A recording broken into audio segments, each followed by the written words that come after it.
Good evening and welcome back to the question and answer series for anash.org. Question: my state now is the height of the virus. May we wear a mask on Shabbos even if there is no Erev? Okay, the answer is like this. Yes, you are permitted to wear a mask even when there isn't the Erev. Now let me explain it a little bit. There are a couple of styles and of masks. There are N95 masks, which is basically the best protection. It's 95% protection that no follicle should go into your body. Now, since it is made to protect yourself, it's posheta you are permitted to go with it on Shabbos. Now we know in order to go out on Shabbos has to be or a thing which is a malbish, which means protecting your body, like a clothing. A malbish is clothing which protects your body, or a thing which is called tachshed, a jewelry, which is not to protect your body, only to beautify your body. Now, the halacha is in Simmashin Alef, Alter Rebbe Shechanorach Sifid. So the Alter Rebbe Azoif is permitted to go out with some kind of clothing on his body in order to protect him, that it shouldn't bother him, make him tsar. Shechanorach starts like this: if it is made to make sure that you shouldn't get dirty, your clothing shouldn't get dirty, it's not permitted to go out, because it's not called a malbish, because it's not protecting your body, it's protecting your clothing. But if you're putting on a clothing which is made to protect your body from tsar, so therefore it is permitted to go out on Shabbos because it's called a malbish. Now let's go back to our mask, N95 mask, which is basically made to protect a human body, that shouldn't go in anything, the virus shouldn't go into your mouth. So that's no problem, and it is considered a malbish, and you could go out with no problem.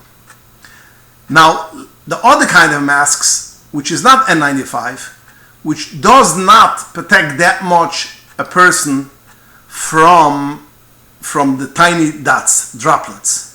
You could still go, it's only made, people are using it, and the government wants you should use it, that you should protect somebody else from getting the virus. That means it protects you, that you shouldn't, when you sneeze or when you, if you spit or something, that you shouldn't contaminate the air, and contaminate automatically, the virus will go into somebody else's body.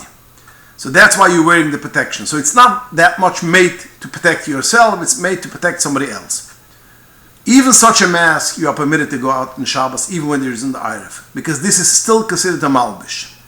First of all, because it still protects you from bigger droplets, not tiny droplets, bigger droplets, so it's still a protection. But even let's assume it doesn't protect you at all.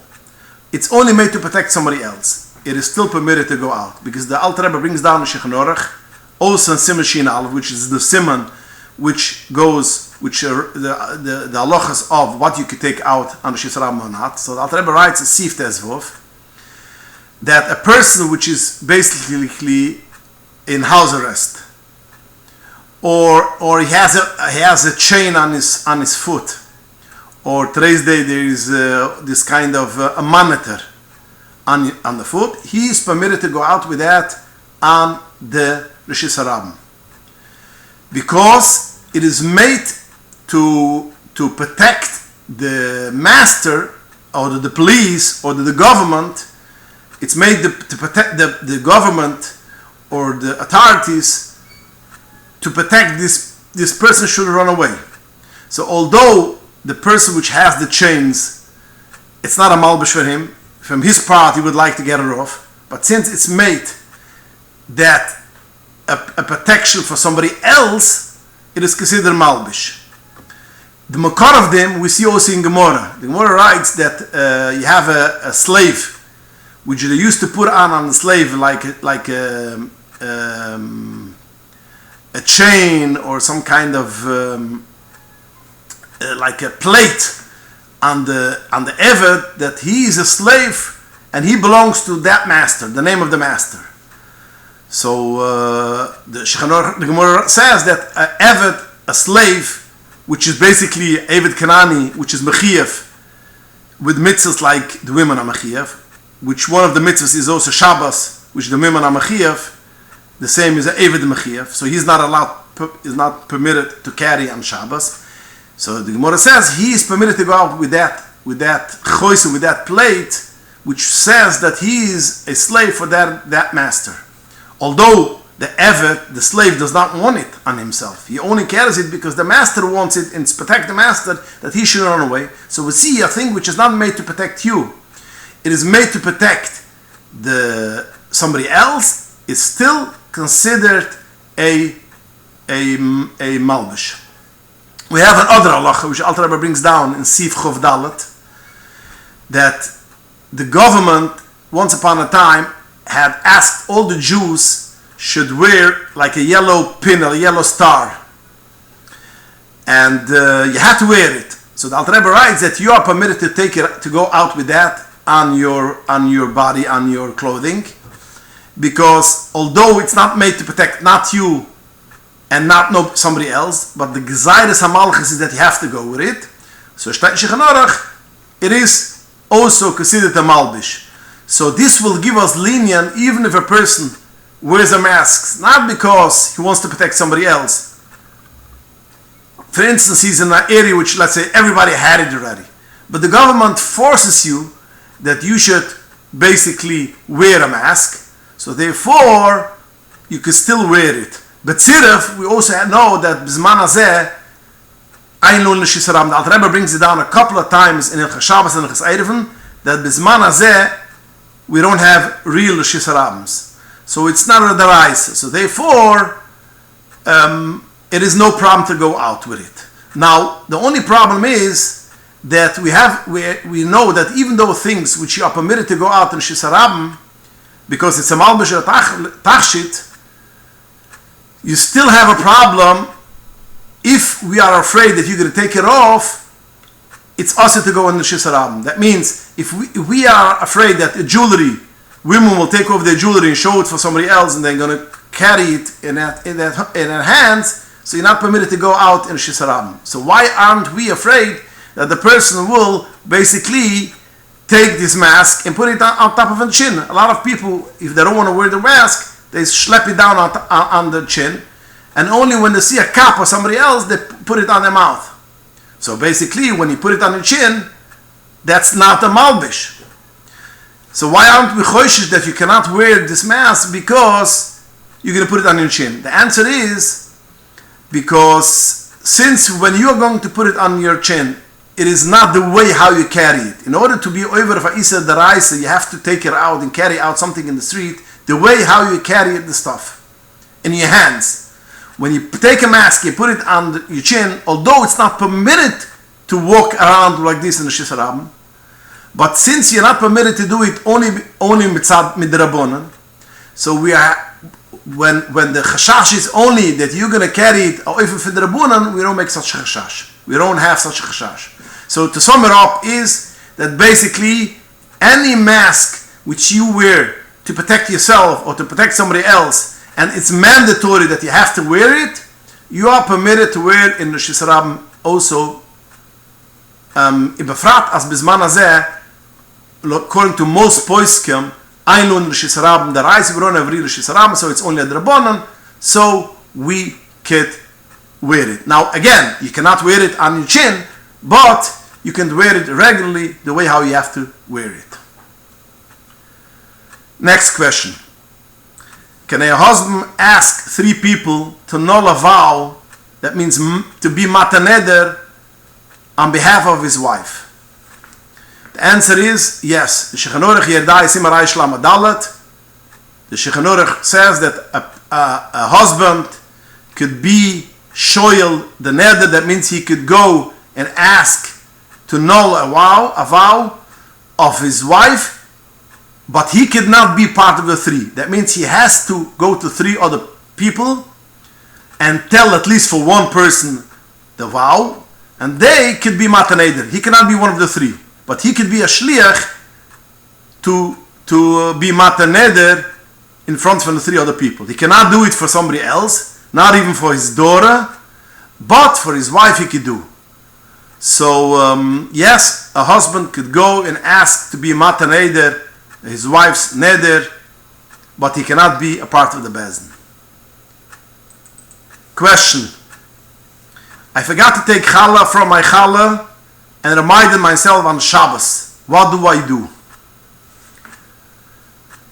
We know the Shulchan writes, the Alter Rebbe brings it down in Simashil Amates, Siv Zion, and also in Hilchos Yom Tov, that the person is not permitted to take challah from a dough on Shabbos because it's masakin. It means still now the food is not, it cannot be eaten, and now when you take challah, it could be eaten. The same is you cannot take maser, trumas and maser on Shabbos. So if you remind yourself on Shabbos you didn't take off challah, what do? Now, if you live in Eretz Yisrael, there's nothing what you could do. If it's by nashmushas, you could still take challah, because it is only Ised Rabbonon, and Ised Rabbonon by nashmushas letzorich mitzvah, you could take challah. But once it gets tzesach and gets night, you cannot take challah anymore, and you cannot eat it anymore because it's not taking challah. So it's also to eat challah from challah Eretz Yisrael if you got to take challah. But if you live outside of Eretz Yisrael in Chitz L'Uretz, the lacha is challas Chitz L'Uretz is only midrabanan. So therefore you could eat the challah, but you have to leave over a piece of the challah, and then Matzah Shabbos you will take challah from the leftover. That means you eat, let's say, 90% of the challah, then you take challah from the 10% which is left over, and that is considered challah. And only in challas Chitz L'Uretz you could do that you could eat it and rely on Matzah Shabbos you're going to take challah. And at Yisrael you cannot do it. So I don't know from where you are when you send this question, but if you are in Yisrael and if it's already at night, you cannot eat that challah. You have to ask for somebody else to give you a challah. If it's in Chitz L'Uretz, you could basically eat most of the challah, leave over a piece, and then take challah Matzah Shabbos from that piece. Legabe de brocha, zogen the achronim, Reb Shimon Zalman, and other that you should make a brocha Matzah Shabbos. Next question: can you please address if it's okay to squeeze grapes and use it for kiddush, or more has to be done? You should be able to use for kiddush. The answer is no problem. The Gemara says, a person can take and squeeze grapes and he makes kiddush on it. And it's brought down in Shulchan Aruch, Siman Reish Ayin Beis, that a person can take grapes and squeeze it, and that's fine enough for kiddush. So to answer your question, no problem, you don't do anything. Just squeeze it and you could use it for kiddush. Now, the Shulchan Aruch also writes, mitzvah min ha-mifcher is preferable if you could have old wine. Yain yushel. Okay, but that's only mitzvah min ha-mifcher. But if you don't drink wine, you drink grape juice, and you want to squeeze out and make must and make kiddush, it's a leketchila shel leketchila. Question: what food requires to be Bishul Yisrael? Any food which is oil al shulchan manucham, that means it is a choshev food which goes, it's being served in a fancy place, by a chasana, by a presidential dinner, anything which is a fancy affair, and it's normal to serve it by such a dinner, that's called oil al shulchan manucham, needs to be Bishul Yisrael. Another criteria has to be that you cannot eat it when it's raw. That means any food which you could eat it raw, there's no problem if it's not Bishul Yisrael, if a non-Jew cooked it. But if it's not, you cannot eat it when it's raw, and it is a food which is oil al shulchan aruchim, that means it's served by a fancy dinner, it needs to be Bishul Yisrael. Follow-up question to this previous question. What food requires Pas Yisrael? Food that requires Pas Yisrael is any food which is basically a mazoinas, which you could be making a bracha berach samoitzi. That means any food which, if you eat it, even if you make now a mazoinas, for instance cake, crackers, but if you're going to eat a shir kvi asida, which is dalat baitzim or 6 baitzim, depends if you get full or not. If in any way, shape or form, when you eat mazoinas, you will get to a way that you'll have to make a berachas hamozon, that's called pas and has to be pas Yisrael. If you make a mazoinas on a thing which can never become a berachas hamoitzi, for instance cereal, HO, then it does not have to be pas Yisrael. That's the criteria of pas Yisrael. Follow-up question. What is the difference between pas Yisrael and Bishul Yisrael? The answer is pas Yisrael, from one side it's mer chumar, that you don't have the linear thing that if it's not oil al shulchan aruchim, then it's mutter. But Bishul Yisrael, we said, if it's not oil al shulchan aruchim, that means it's not served and a fancy dinner. It could be, but it doesn't have to be a Bishul Yisrael, but by pas there's no such a heter, it's not oil al shulchan aruchim. But on the other hand is, pas Yisrael is, pas akim, pas palter is much more lenient, that if a person does not have any pas at all, he is permitted to eat pas palter. That means a place where you don't have a Jewish baker, you could buy from a non-Jewish baker. So from one hand, Bishul Akim is much more chumar, that there's no heter. If it has the criteria that it has to be Bishul Yisrael, there's no way how to get around it. But in Pas Akim, you do have a way around that. If there's no oil for Yisrael, and there's no option for you, let's say, to throw in a mash or etc. But on the other hand, Pas has one thing that there's not a difference if it's served on a fancy dinner or not. Always it is considered Pas Akim, and it goes according to the halacha of Pas Akim. Follow-up question to this question. Are there any הכשרים that are automatically Pas Yisrael even if it doesn't say on it? Such shibulim, gefen, tuftam, crackers, which says parve, yoshen, mazoinis, but doesn't state it's Pas Yisrael. The answer is all this, what you just mentioned, shibulim, gefen, all of this crackers, the cakes, which is from the chassidische הכשרים, is automatically Pas Yisrael. If it's from the national הכשרים, has to state that it's Bishul, it's Pas Yisrael. If not, it's not necessarily Pas Yisrael, but all from the Chassidish הכשרים, even though it doesn't say Pas Yisrael, is automatically Pas Yisrael.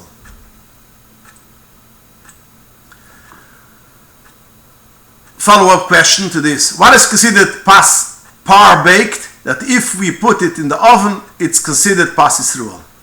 The answer to this is, if it's not finished and you help it finish, then that means you make it should get better, then it's considered Pas Yisrael if you finish it.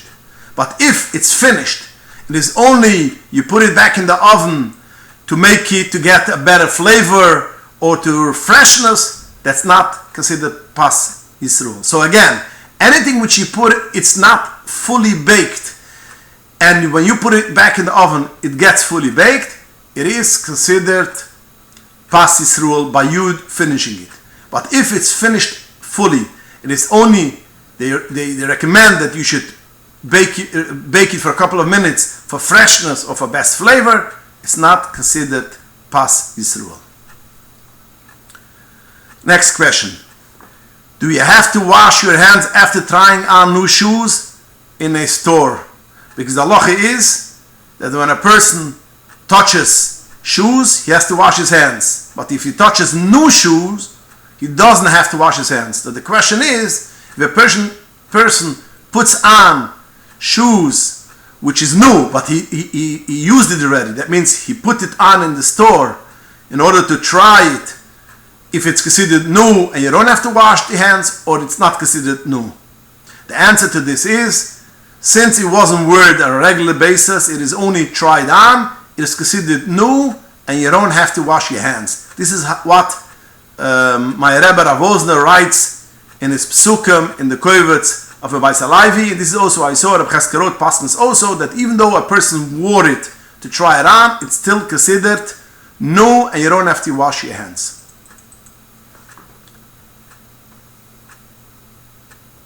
Next question. Do I need to stand up when the chazan is saying Kaddish? The answer is no. When a person hears Kaddish, he does not need to stand up. But it says from the Rizal that whenever the chazan starts Kaddish and a person stands, he should stay standing till the end of the Kaddish. So you don't have to get up when somebody says Kaddish. But if you are standing and you started saying Kaddish, steht von Arizal that you should stay standing and not sit down. Question. According to the Shulchan, you can sit in front. You cannot sit in front of someone who is davening Shmoneh Esrei.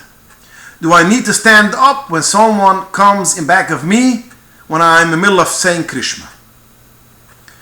The answer is no. The same Shulchan Aruch which writes that a person is not permitted to sit down in front of a person which is basically davening Shmoneh Esrei, and it's a very important halacha to know that if a person davens in the Dalat Amos, for the person who davens Shmoneh Esrei, you cannot sit down. The Shulchan Aruch says also that if you are sitting there already before he came, but before it starts Shmoneh Esrei, and you are davening, so you don't have to stand. So to answer your question is, if you are standing, you want to sit down, you cannot sit down when a person is davening Shmoneh Esrei. But if you are sitting and davening, if you're sitting and not davening, you should stand up. But if you are sitting and davening Krishma or something else, or saying even Tilam, you don't have to stand up because you were sitting before he started Shmoneh Esrei and you were in the middle of davening. Okay, we'll stop here, and please join us next week for the next week's shiur, and submit your questions to inbox@anash.org. Good night and have a wonderful week.